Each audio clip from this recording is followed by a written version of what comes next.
Aviation is something that never crossed my mind as a child. I never had a father who was a pilot, and I didn't grow up near an airfield and have the roar of airplane engines influence me into a career of aviation. I've always heard the stories about how these things influence people from a young age to fall in love with aviation, but I don't have any of those stories. I'm a senior in college studying media production who hadn't been up in a small aircraft until almost a year ago, but now it's hard to imagine a life outside of an airplane. And that's what made me want to tell this story. How a passion for something can be so strong that it lasts a lifetime, or how it can appear when you least expect it.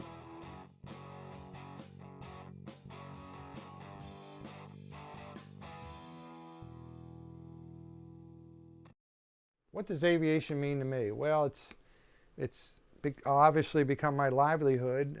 Aviation in general, aerial photography is based on aeronautical practices, and aerial photography is taken from the air, mostly airplanes, some helicopter, a little bit of work from airships and other platforms.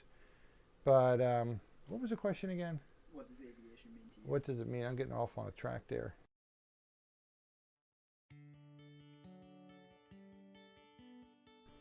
It means everything. That's what it's all about. I don't know the world without aviation. Other than, of course, boating, and I used to know the social life of having relationships, but now it's just 100% aviation. Well, obviously it means I was able to make a living at it, but what it means is it's a way to have a fulfilling experience every time you go up. It's a challenge every time you go up, be it a plane or big plane. So you got a challenge you have to meet, and you come back and you've met the challenge and you feel good, and then there's just the joy of being up there and seeing the world from the air. Well, actually, aviation has meant my life. I've been what I've been involved in since I was a fairly young man, and continue to be involved in it today. Aviation to me is freedom. It's the one place where you're focused so much on the task at hand that you tend to forget about anything else that is troubling you. To see the world from 5,000 or 10,000 feet is it's just absolutely beautiful, and it takes you to a different place, and I wish more people could experience it. Aviation is something that never really meant a whole lot to me until about a year ago. I had never been up in a plane. I'd never, really thought about doing anything as far as a career in aviation. And then I started working for Aloft Aerial Photography, and I went up on my first flight in a small aircraft, and I just kind of got hooked. I was first introduced to aviation when I was a kid, and our cousins on two different sides were flyers, pilots and airplane owners. But it didn't mean a whole lot to me when I was young because it was there. And it wasn't until I went away to college that the private ground school was offered as a credit, of course. And so I signed up for it and started learning to fly, and through a Piper aircraft program that was designed for the primary student. And it worked out pretty well. I got the bug, I got hooked, and haven't let loose since. Well, it's in our family in the respect, I think my father was very interested in flying, but he, due to the Depression and whatnot, he wasn't able to do it himself. So he was always going out to the airport, and he took us along, the kids. And I guess I liked it at the airport. Nobody ever told me to go fly. He didn't make us. He just went out there. He was interested, and I kind of got the bug. And tell you the truth, I can't remember a time when I wasn't interested in flying airplanes. I'm serious. I had toy airplanes. They were some of my earliest toys, and I'd always planned on flying airplanes. I can't think of a time I didn't.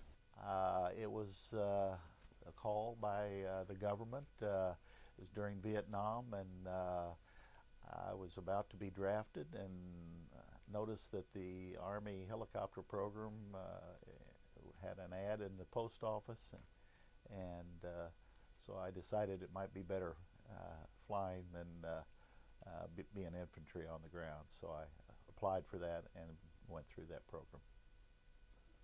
So I got to, let's see, I was in high school down in Florida, and got serious. I'd been delivering newspapers in the mornings, earning money for flying lessons, and then my brother worked out a deal for me where I was able to, on a weekend in high school, I would wash airplanes and service them. And every weekend I'd earned an hour of flight instruction. So at about 14 I started studying the books, took the test when I was 15, and started flying lessons when I was 15, and been playing about this size, a little newer, but about this size. That's the way you begin. And sold it on my 16th birthday. In fact, the truth of the matter is, it was a Saturday when I soloed in the morning, and I hopped in the family car with my mom, and we hot-footed over to the driver's license, because in Florida you had to be 16 to have a driver's license, and we got there too late. So all weekend I could solo an airplane, but I couldn't solo a car. So that's pretty much how I got started. I mean, it went on from there, but that was the beginning of it. When I was a young child, perhaps 5 or 6, my father would take me to Falston Airport after church, and we would sit there on the fence line and watch the airplanes come and go. And we did it for years, and from that point forward I was hooked, and not an airplane goes by overhead where I don't to this day turn up and look at it, but I remember finally sitting on the side of that runway with my dad and watching the airplanes. It was a lot of fun. Still is. I was first introduced to aviation by my boss at Aloft Aerial Photography, Hunter Harris. He took me up for my first flight in a small aircraft and really encouraged me to start taking lessons and getting more involved with it. My first airplane ride was when I was probably maybe 4 or 5, possibly 6 years old, when our cousin took off from his private strip on his farm and flew us over to Cape May, New Jersey. And I sat in the back of a 1946 Belanca triple tail Cruise Master. And you know, that airplane still is at that same farm in the same hangar it was back in those days. It's still there. It's not flying. But anyway, I remember that flight very clearly because my mother made a comment as we went across the Delaware Bay and looked down the bay at the open water that this is sort of the same view that Lindbergh saw a few years ago. And for some reason, I just never have forgotten that. And it was a wonderful trip, and everything went smoothly, and it was a great experience, and it was something I've never forgotten.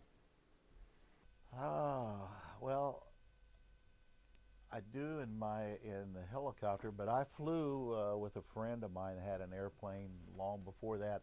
I actually had an interest in airplanes when I was probably 8, 10 years old in what was called at the time the Ground Observer Corps. And we used to go out and spend all day at the airport looking up for airplanes. And I was in a little bitty town in North Missouri, and we never saw any. But one day a guy came in, I think it was in a Stinson Voyager, and offered me a ride. I think that was my first airplane ride, probably around 10 years old. My first flight? Oh, sure, yeah, absolutely. I sat on my brother's lap because he was an aviation bug too. He was my older brother, and we went riding in a Super Cub down at Craig Field in Jacksonville. We were in the front seat. The instructor was in the back seat. He took us up for a ride in the local area, and I was probably 4. Oh yeah, I remember it real well. I do. Same thing, Falston Airport. My father surprised me. I want to say I was perhaps 9 or 10 years old. It was in the 70s. The Chesapeake Bay was frozen solid. We went up to Falston Airport, rented a Cessna 172. A friend of my father's was a pilot, and he took me and his son for a flight over the Chesapeake Bay. And I remember it as if it was yesterday. It was a green and white Cessna. I remember it being very cold, but very wondrous, and I haven't looked back since. The start was not easy, as is the case for just about anybody.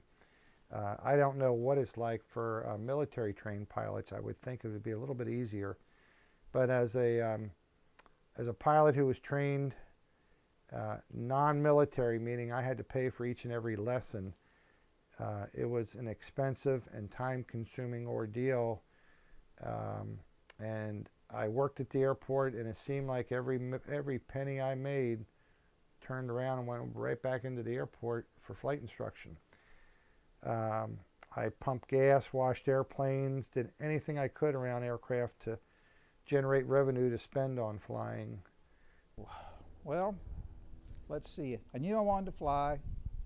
I thought I might be an aerospace engineer, but got off to college and decided I didn't like that. In '68, the draft board rearranged things, Lyndon Johnson and all that. That's in your history class. And I decided, since I was always interested in being a Navy pilot, it was time to be a Navy pilot instead of getting drafted.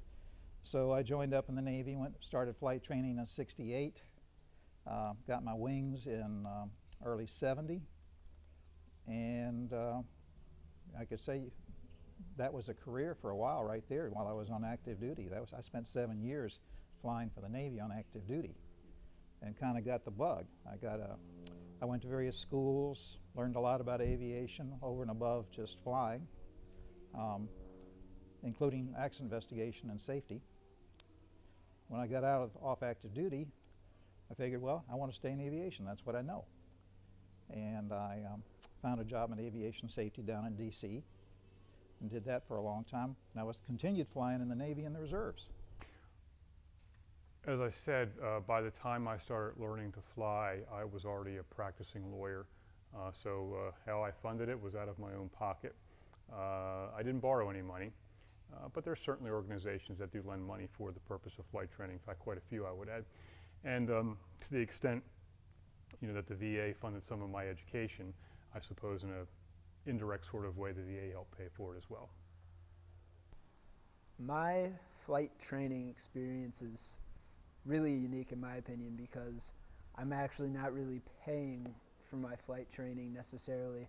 My boss worked out a deal with some friends of his to let me fly their planes if I wash them and take care of them, help them out with that kind of thing.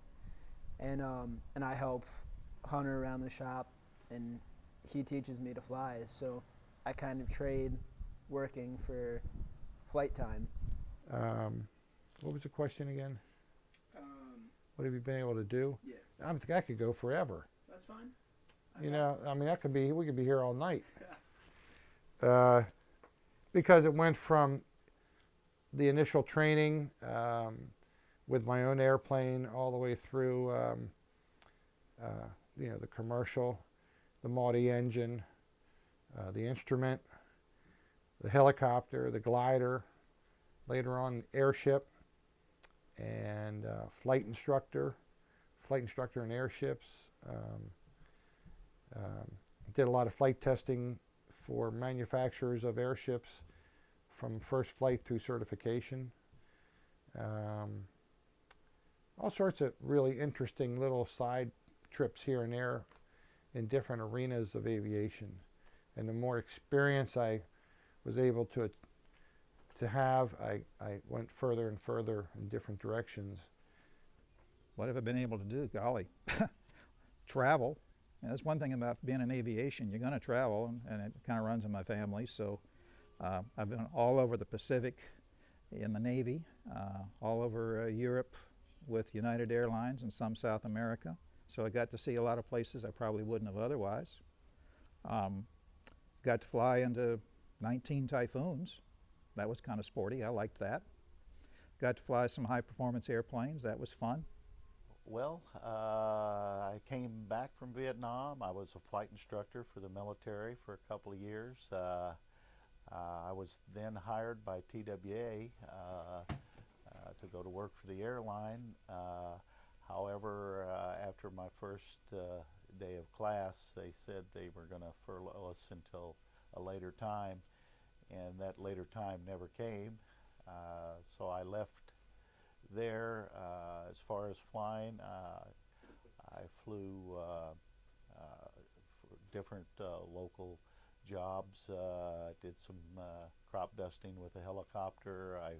I flew air ambulance in a Bell H-13, Bell 47, and did some of that. I got in the National Guard and continued flying with the military then during that time. And to make a living, though, I became an air traffic controller. Feed myself, keep a roof over my head, and the aviation profession and the community has been very good to me. A lot of very intelligent, hardworking people who, at some level, are all dreamers. Let's face it. You know, the first person that decided to put a heavier than air vehicle up there had to have a few rivets loose. But it's been an incredible journey, and it's still going on. And aviation has been, well, again, to be blunt, very generous to me and my family. And it's allowed us to enjoy a very nice standard of living. So in the reserves, we were doing transports. When I was on active duty, I was doing flight instruction, and we did typhoon flying also. So in the reserves, we flew transports. I did that for a long time. And then when it was time to retire from the reserves, I went with an airline. And I did that for a number of years. And Which airline? United. So I flew for them up until 2006. Age 60 was a mandatory age for retirement back in 2006. It's changed since then. It's 65. But I had been in aviation a long time, acquired a lot of experience, so then I worked for the Federal Aviation Administration downtown at the headquarters in the regulations process down there. Retired from that, what, 3 years ago? I guess that's a career, isn't it? Started when I was 14, wound up when I was, what was that be, 65. Yep, I think that's a career. I just didn't exactly all plan it, but it happens. Since my start in aviation, I've had the opportunity to meet a lot of cool, really interesting people. And they've all been really encouraging to me as a student in aviation, and really tried to push me and help me towards getting my private pilot license. And, you know, just whether it's been offering to take me up in their planes or talking about planes or whatever, the whole community's been really, really supportive of me becoming a private pilot. Oh, opportunities. Well, obviously the travel is one thing. Meeting a whole bunch of great people. As a rule, aviation people are good people. Sailors are usually good people, and they're both, they interchange. So meeting a whole lot of good people, seeing parts of the world, and, you know, flying over Baffin Island at dawn with the sun rising, or flying into Typhoon Amy, you know, being in the eye. Those are things like that. Things that has enabled me to do, well, because of my strange career, I got to help write some of the regulations and maybe make things a little bit better for everybody else. So that's something I got to do that was pretty rewarding. Do I think the story of how I got started in aviation is unique? Hell yeah. I don't think there's any story, anybody's story, that's all that common. Everybody's got a different story how they got it. Unless they're military trained, and I'm not at all familiar with that. I would think that would be sort of a standard that's been repeated many times. No, I think there's a lot of us. Yeah, there were lots of, at the time I was in the Army, was looking for a lot of helicopter pilots, and most of the guys I knew, one way or the other, kind of got into it the same way. No, I don't think so. There's kids, let's say better than half, not all, but better than half the people I know in aviation wanted to do something in aviation from the time they were little kids, and just they had the bug, and somehow they made it. You know, they either started as a civilian like I did, or they started in the service, kind of like I added on, or one thing or another. But I'd say more than half of us have always had the bug. There's others that kind of acquire the bug. Truthfully, there's some people in aviation that have made a career of it. The flying really isn't much fun for them. They're just there because it's a job, but that's not very many. If I didn't like it, I wouldn't still be flying, would I? I think my story is really unique, and that's kind of what made me want to tell this story and make this documentary, because everyone's story, in my opinion, is fairly unique from what I've heard. But I got started, I don't even know how it happened, but I started working for Aloft Aerial Photography. Just they had heard that I was doing, Hunter had heard that I was doing video production and that kind of stuff, and offered me a job working for him, and he really encouraged me to start flying and offered to teach me. And I ended up, my first lesson was in this plane right behind me, which is a Boeing Stearman, a vintage Boeing Stearman, and which is really unique because people nowadays don't even get a chance to really fly this kind of plane. So my first lesson was in this, and my second lesson was in a vintage J3 Cub, which Hunter planned that way to really make my experience first coming into aviation unique. Why is it important for me to introduce aviation to the younger generation? Well, I think it's important for a couple reasons. First off, I'd like to have other people share. I'd like to share with other people, young people, the opportunity to do what I have done in my life as a result of being involved in aviation. Well, that's our future. I mean, we've hopefully keep the younger generation involved. The thing that's interesting now is, of course, the impact that UAVs, unmanned aerial vehicles, are going to have on the future for aviation. So it's a great new opportunity for them. Oh yeah, I do. The problem is most young people are more interested in their iPhones or their Androids, mostly iPhones, I know. Aviation was a big thing when I was growing up, but it's not a big thing now. Everybody takes it for granted. The thrill's still there, the challenge is still there, the sense of accomplishment is all there,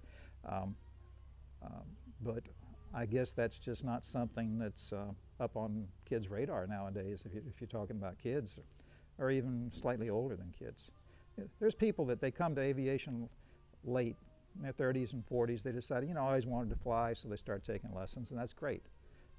It'd be good if a kid, I say a kid, male or female, decides to do it earlier, but for no other reason than just enjoy it. The difference between flying and the iPhone is the iPhone's a digital world. It's a virtual world. And if you want to live in a virtual world, be my guest, but we actually truly inhabit an analog world. And flying is analog. You may have all kinds of glass cockpits. This one does not. Remember, this is a 1948 plane. You can have a glass cockpit, but it's an analog world. You have to meet the problems and you have to solve them, whether it be weather or fuel or problem passengers. And I'm more interested in the real world. The real world's a real challenge. One of the fine organizations that I've been a member of for many, many years in aviation is known as EAA, Experimental Aircraft Association, based out in Oshkosh, Wisconsin. They're the ones that host that major, gigantic fly-in every summer. And it's a very well organized international group with chapters throughout the world. And one of the many programs that they have is called the Young Eagle program. And for many years they've had really interesting people that be our leader internationally, Harrison Ford and a bunch of others, for example. But the point is that it's an organized operation where you can do it many different ways, but my favorite way of utilizing the Young Eagle program is to be introduced to a kid From 8 years old to 13 or 14, I think is the age group. But be introduced to a kid who has some intelligence, some drive, some interest in aviation, and be convinced that they are sincere about learning more. I let them follow me through the walk around, the pre-flight inspection, and explain things and let them just soak it up. It's amazing to see how much like a sponge they become during this time. And then we go up flying, and I let them take the controls for a little while and do a little flying, and then come back and do a little debrief and take some pictures and try to figure out how long their smile's going to last, because it usually lasts for a good while. I got some great pictures of these kids. And I've done many of them in the Stearman, quite a few in the Cub, a couple in the seaplane, did a couple in the blimp.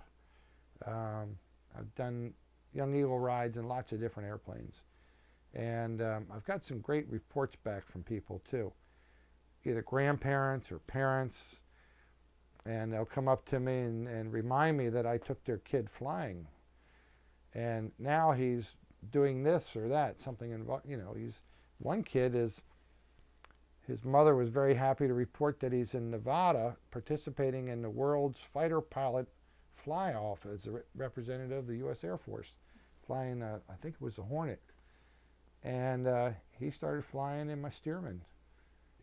Aviation is something, it's a career, it's a vocation, it's a pursuit, a hobby as a last resort, and I loathe the use of that term, but it has a long lead time. You cannot wake up in the morning and decide, I want to be a pilot today. It takes a fair amount of money, it takes a lot of discipline, and one of the most precious commodities of all, it takes a lot of time. And to fly is to invest a lot of yourself in the endeavor, but like any other good investment, if you stick with it, if you spend the time, if you make the time, the rewards are just unfathomable. And so the answer to your question, why do young people have to get into it? Because look at me. I'm 50 years old, and I'm one of the younger people in aviation. If you go to any aviation meeting, 9 times out of 10, you're going to see a bunch of old, white, silver-haired guys. That's got to change. Because if it doesn't change, aviation, which is a uniquely American experience, will end as we know it. And you will have nothing but commercial pilots, flight schools, and military pilots, but the general public will no longer fly. If you go to any other country on earth, with the possible exception of, say, France or England, you do not have vibrant general aviation. It simply does not exist. And the only way to continue that trend is to get more and more younger folks into it. And it's all doable. I have a friend who's a captain for American Airlines. He has 2 boys, twins, 17. They both have their pilot's license. And by the time they reach 22 years of age, they will have hundreds, if not thousands, of hours under their belts, and they will be primed for one of the best careers that a young man could ever hope for. The fact of the matter is, the pilot population, as I indicated before, is aging. Many of the senior captains for the legacy airlines, Delta, United, American, they're all going to retire soon, and there's going to be this enormous demand for young pilots. Those pilots aren't there by and large. The pool of people necessary to fly us around are going, and they're going away quickly. And unless more younger people get into aviation, it's going to be a real problem. You're going to have flight delays, you're going to have less flights, you're going to have less qualified people in the flight deck, and those people have to come from somewhere. Make no mistake about it, while it takes a long time to come up through the ranks in commercial aviation, it's a very good career, it's a very lucrative career, and it could be a very long and enjoyable career, again, if you start young. You cannot step into it when you're 40 or 50. You have to do it when you're in your late teens and early 20s. It's, to me, especially important to introduce the younger generation to aviation because, I didn't even have an interest in it. I didn't really know about it until I was already in college in my 20s. And if I had known about it when I was younger, I probably would have been a lot more interested in it and gone straight into aviation after high school. So I think it's one of those things, if you're not introduced to it by your parents or someone, it's one of those things that as a kid you don't really think about, especially in high school. I mean, no one really thinks of becoming a pilot when you're in school. Your teachers don't tell you about it. It's just something that never crosses your mind, but it's one of those things that's necessary, especially in today's world. And so I think it's really important that the younger generation becomes involved with it, because we're always going to need aviators in the future. I think it's a great family. It's a pretty small community. You know, you run into people you know all across the country, all around the world, and so it's been great being a part of it. Oh, I'll use a Navy expression, Sierra Hotel, which stands for shit hot. It's a great bunch of people. To me, the aviation community is unlike anything else. I mean, the camaraderie and the support that I've gotten from the community as a whole has been pretty awesome. One thing that I'll always remember is we went flying one day, and it was the middle of December. It was just happened to be a warm day, kind of warm for December, and a bunch of us decided to go flying out to Cambridge for lunch. And Hunter had invited a couple of guys he had met, and one of them was one of the CEOs for Airbus, and another was the CEO of Hawaiian Airlines. And we all went to lunch, and they ended up buying us lunch, and it was one of the coolest things that I've ever experienced. Just to hear their stories and really talk to them about what it's like for them being in aviation for so long as a career. And that's really what spiked my interest in aviation as a career and really pushed me to start thinking about it more seriously and working on my flight training and all that. If people aren't aware of the possibilities, then they're never going to have the opportunity. So I want to help introduce people to how wonderful aviation is. And I think one of the big things about that is anyone else in aviation would probably agree with this, I hope. And that is, just about anybody that is involved in aviation are really fine people compared to other occupations and everything else. It's rare to see a rotten apple in the aviation community. Lovely people, mostly successful at some level, always under assault from one regulatory body or another, and yet despite that, always with a positive attitude. My feeling about the aviation community, as I said earlier, is it's generally populated by positive people, people that ask why not as opposed to why, and that is the kind of personality that my wife and I like to spend time with. And you know, aviation has risks, they're managed risks, but you know, that doesn't mean that we're crazy or careless. It just means that we choose to take some risks to enjoy the opportunities that come with that risk that I mentioned before. But this is the nicest group of people I think you'll ever meet. You know, we share cars, we share airplanes, we help each other out. No payment or recompense is expected, and it's a nice group of people, and you know, I feel privileged to be among them.